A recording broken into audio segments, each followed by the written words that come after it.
Jackson Podcast. What's good with y'all today, man? What's good? What's good? We got to react to this article, this interview. You know, I find it interesting that it wasn't a visual conversation or an audio conversation. It was a written conversation, especially since I've been taking journalism classes at NYU online or whatever. It's different forms of communication, and a lot of people don't like reading in this day and age that we living in right now. I tried to react to the music, you know, Ace Trumpet's the record that they put out recently, but that copyright strike something different. I wasn't able to upload it, and I didn't want to lose my channel or get a copyright strike behind it. But, you know, I'm fascinated that these boys are coming back after almost a 10-year hiatus. And, you know, to me, you might not be a fan of the Clipse. You might not like everything that they have created, though, but they ain't never not gave us a quality project. We living in a time where we getting mass-produced records where people just dropping trash, and we ain't getting high-quality projects. So I'm looking forward to this album. I want to discuss the conversation. I want to read some of the article to y'all because, you know, what I just recently said about people not liking to read or whatever. And I got some video clips that I'm going to play. You know, I got a response from Kanye West, and I got a clip that's 6 years old of Pusha T on the Joe Budden podcast talking about his relationship with Kanye West. So let's get into the article. Pusha can barely contain his disgust, recounting how the stalemate with Def Jam played out. They wanted me to ask Kendrick to censor his verse, which of course I was never doing, he explains. And then they wanted me to take the record off. And so after a month of not doing it, Steve Golly, the lawyer over there, was like, well, just drop the clips. But that can't work because I'm still there, solo. But if you let us all go, sure enough, Def Jam eventually agreed to release the clips and drop Pusha as a solo artist, freeing the duo up to shop for a new home with the finished Clipse album and plenty more music in their pockets. Ultimately, Pusha says the endeavor was gratifying. It felt good to even see how other labels were buying for the project. Now, as they teased last week with a picture in front of the label's plane insignia, they've ended up at Jay-Z's Rock Nation, where they feel fully supported and energized. I think that the synergy, just in a rap sense, is going to speak volumes, Pusha says of the partnership. You know, it's a lot going on at Rock Nation right now. A whole lot going on. And I hope they don't get tied up into none of the foolishness, though. But it does make sense when you think about Pharrell and Jay-Z's relationship based upon the production that he has done for Jay-Z. And he's fully producing this album with the Clipse. So it does make sense to see them over there at Rock Nation. So let me continue on with the reading. So if they're now officially doing business with The Rock and the Kendrick verse was never the feature Pusha kept alluding to holding out for, does this mean we're due for another Pusha and Jay-Z collaboration?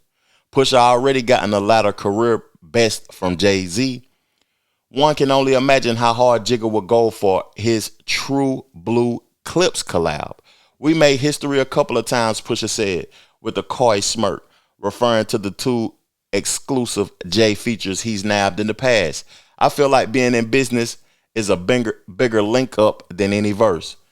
Asked if Jay made his patent screw face when he heard the new music, Pusha replies, yeah, but you got that on camera already, referring to the crowd shots of Jay reacting to chains and whips during the LV show, the Louis Vuitton show that they was at. You know, I would like to hear them do another song with Jay-Z, but adding Malice this time, because my reaction didn't come out, but damn, Malice was spitting on that verse. Y'all got to tell me who y'all thought had the best verse on that new Clipse song, because I can't play the record. I don't want a copyright strike right now or nothing while I'm doing this reaction to this interview. But I love Pusha T. Malice ain't lost a step. After not making secular music and he was in his Christian religious bag for almost a decade, coming back and doing that verse how he did it so effortlessly, I commend Malice, real talk. Commend Malice. Let me keep reading though. Ironically, if anybody deserves a speeding ticket for antagonizing other rappers on chains, it's Pusha, whose verse is a not so thinly veiled response to veteran Dipset rapper Jim Jones, going on something of what a big deal about Pusha T tour during a run of interviews debating the top 50 MCs of all time. I personally never understood what the interviews was about, Pusha says, or why my name kept coming up. It's one thing to keep saying I'm not a top 50 MC, but it's another thing for you to not say that you yourself are one. No one asked me about the top 50 thing. After about the third interview, I promise you, I said, man, must be really want to know what he thinks about me. And that's how my verse came. This is what I really think about him. This is what I really think about him. Every line is my true heart. Interesting. I want to see if they continue to go on about this Jim Jones thing or whatever, though, because I didn't even think that that was a response to Jim Jones, to be honest. Listen closely. Everywhere on this album, and you'll find at least one other instance of Pusha letting another rapper know what he really thinks about them, sounding as menacing yet unbothered as ever. I asked Malice, who doesn't appear to have a personal problem with anyone? What's going through his mind when he sees his younger brother get into demon mode like this? He's being true to himself, Malice says, uncorking the heartiest chuckle he's let out all day.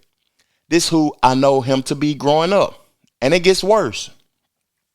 Jones wasted no time responding to the song's tease with his own freestyle over the beat. But this was 2 springs ago at this point.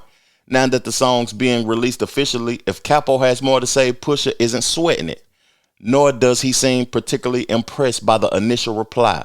Hey man, listen, he says with the evil smile, he can do whatever he wants. Damn, that's funny, because he feel like he ain't even got to take him seriously because the shit that he released wasn't even impactful. And you know, I may be laughing at this, but I have no malintent towards Jim Jones, because I think what Jim Jones doing right now is phenomenal. I think he's doing a phenomenal job with his new album and how much he's releasing music or whatever, though. But he shouldn't be comparing himself to Pusha T, because Pusha T is a different level. You know, a lot of people that I know really ain't fans of the Clipse like that. They really don't genuinely like the Clipse. But me, the Clipse is raw. They raw, real talk. And I feel like Pusha is a top 50 rapper of all time. If I had to make a 50 list, Pusha T would be in there, because at the end of the day, it's about longevity and the quality of music that you've created. He's a top 50 MC. Him and his brother is in the top 50, to be honest with you. One foe who definitely isn't getting any more of Pusha T's press time, though, is Drake. Famously bowed out of their 2018 Memorial Day weekend bout just as it was getting good, when Pusha forever altered the perception of diss tracks by backing his up with forensic evidence like a legal investigator.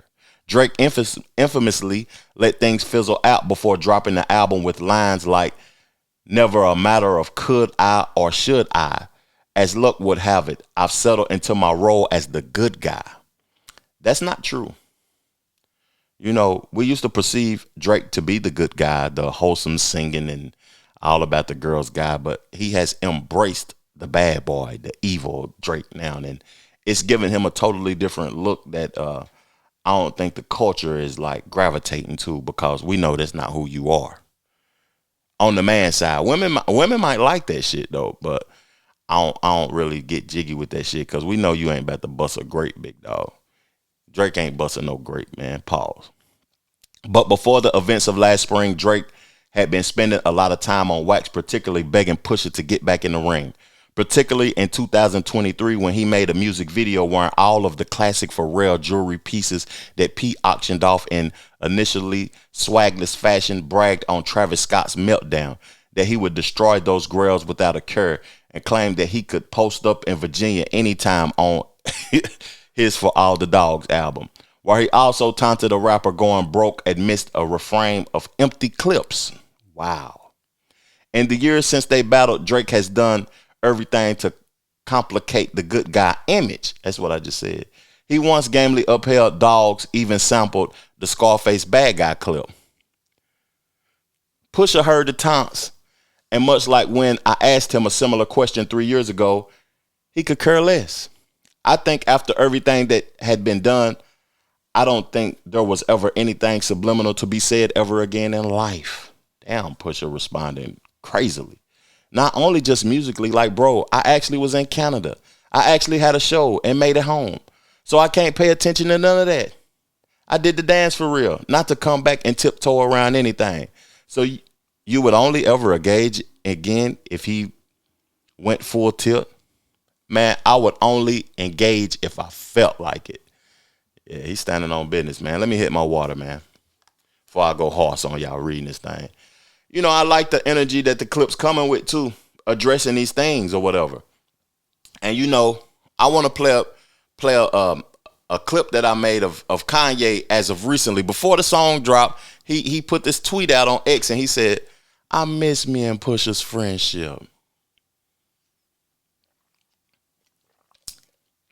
You know, Pusha T was the president of good music, right? Releasing high quality music, man.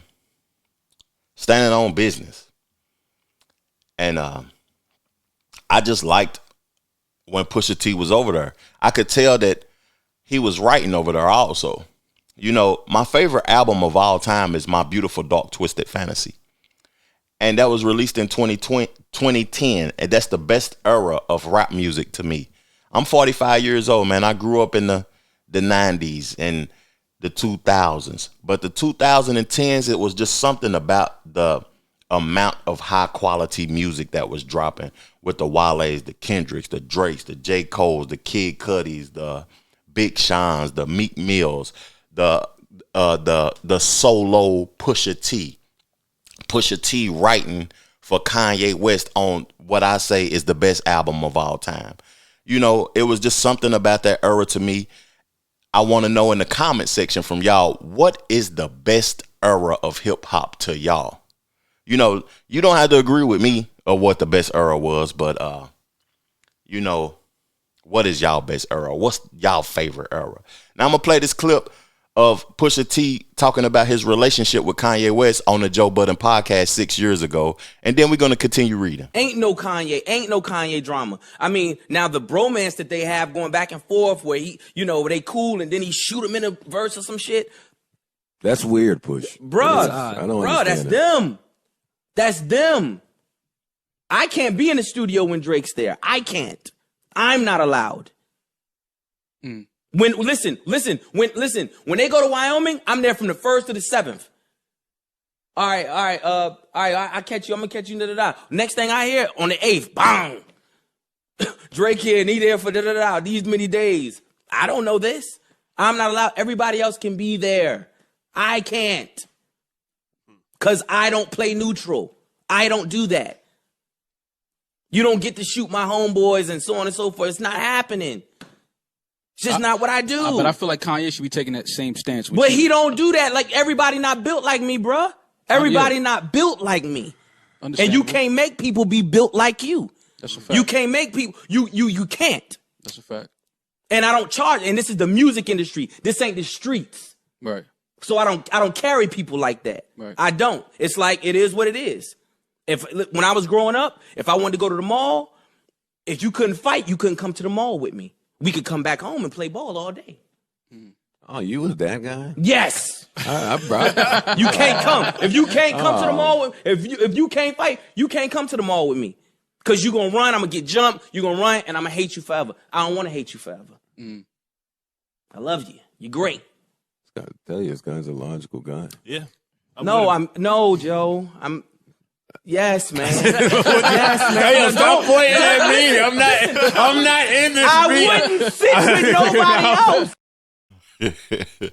You know, Joe the GOAT podcaster, man. He got that out of Pusha T, that emotion, because we don't see Pusha T spark emotion like that now. He didn't even do a a visual interview for this. We're actually reading it.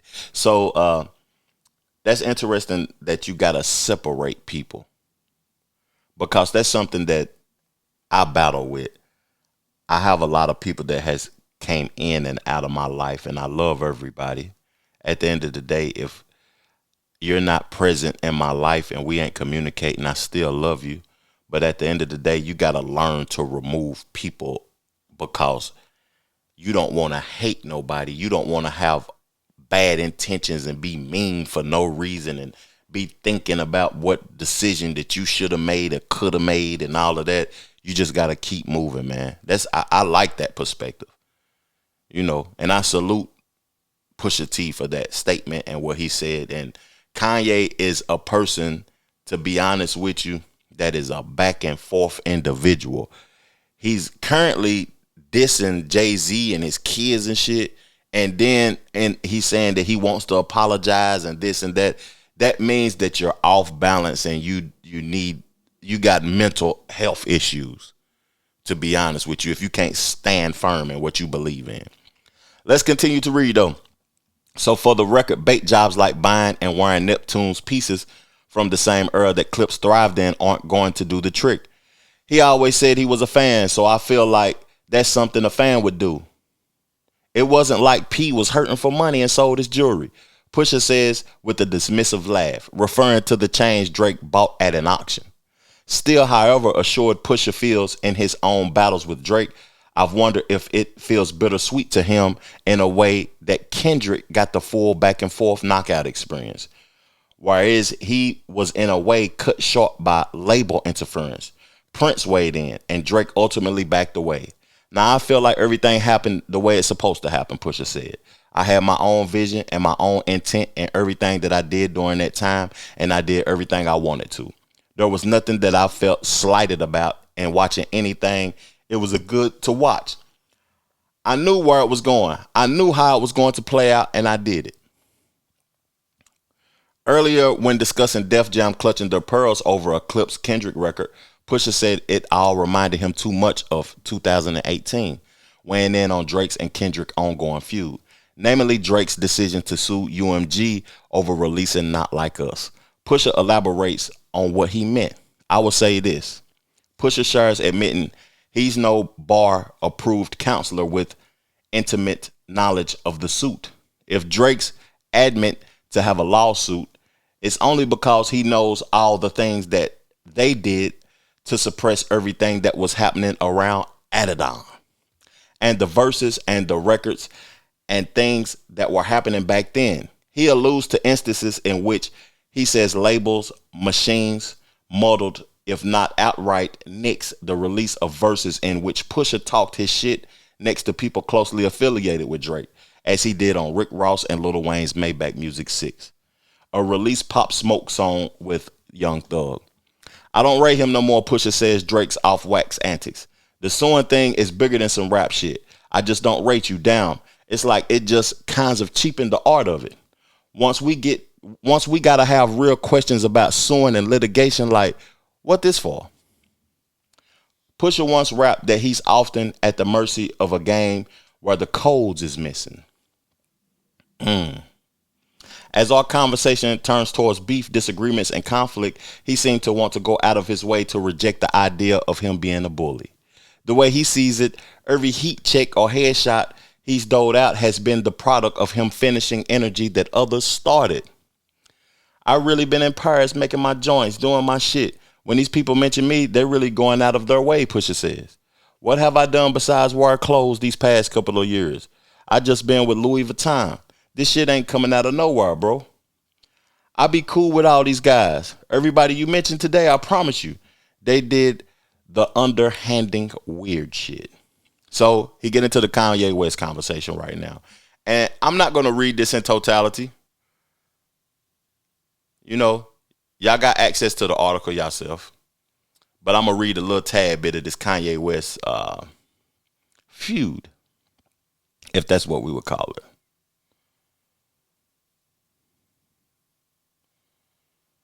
Let me see. Where was I at? Okay, I read that part. So it's after the Malice picture. It usually invigorating to hear Pusha talk his shit, but there's something sad about seeing such a prolific partnership end like this. We made some great shit, bro. We did. Pusha acknowledges, but let me tell you something. He's a genius. And his intuition is even more genius level, right? But that's why me and him don't get along, because he see through my fakeness with him. He knows I don't think he's a man. Woo. Damn. He knows I don't think he's a man. He knows it. And that's why he can't build. That's why we can't build with each other no more. That's why me and him don't click, because he knows what I really think of him. He showed me the weakest side of him, and he knows how I think of weak people.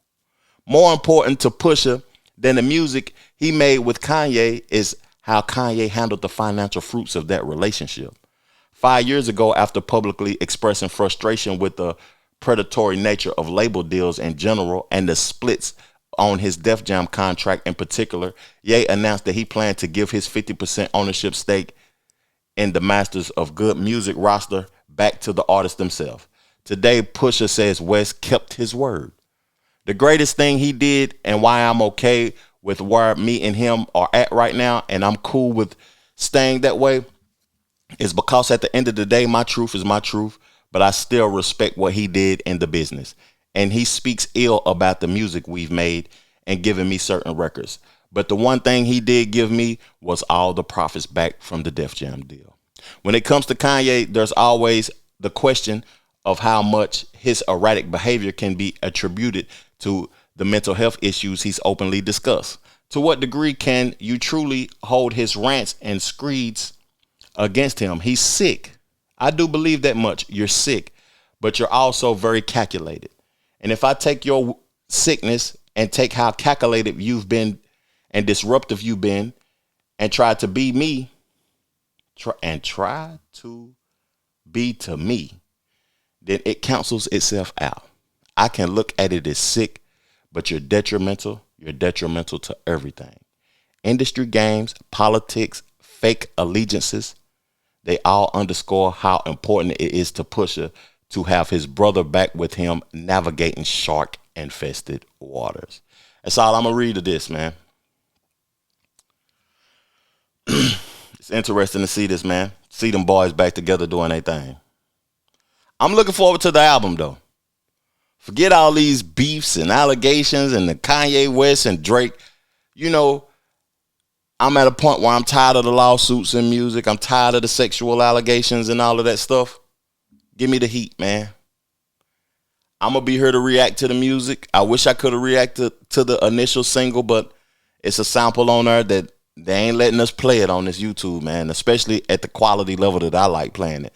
I ain't going to be in the car bobbing my head playing it, and the audio is going to be horrible for y'all. But thank y'all for tuning into the show, man. What's y'all thoughts of this discussion? I appreciate y'all tuning in, man. Peace, love, plenty of abundance. Make sure you go get you some money, and I'm gone. Chill.